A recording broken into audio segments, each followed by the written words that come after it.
حاجه تدفيهم وتغذيهم وتعالج كالسيوم في جسمهم. قلنا في ايام السمسم وايام الشتاء الحلوه دي نعمل فيها وصفه من وصفات والدتي الله يرحمه. معانا كوبايه سمسم، معانا نص كوبايه فول سوداني، معانا معلقه كمون، معلقه كزبره، نص معلقه ملح. هناخد الفول السوداني نضربه في الخلاط ونطحنه.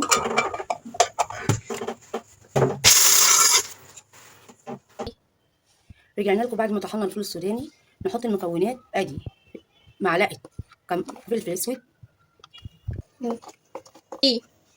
معلقه كزبره، نص معلقه فلفل، نص معلقه ملح، نص معلقه كمون.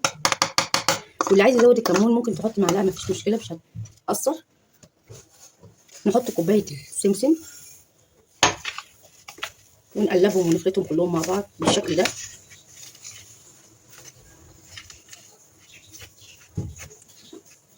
ونبدأ نطحنهم في المطحنة.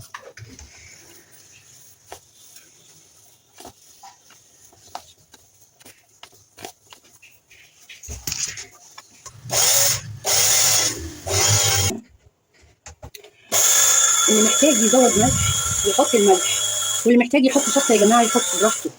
اللي محتاج يزود حاجه في التوابل بيحبها زياده او زهره في التوابل يحطها، مش هتأثر، بالعكس هي بتدي طعم حسب الرغبه اللي انت عايزها، حسب رغبتك. الملح والتوابل دي حسب رغبتك انت، بس انا بعملها كده بطريقه والدتي.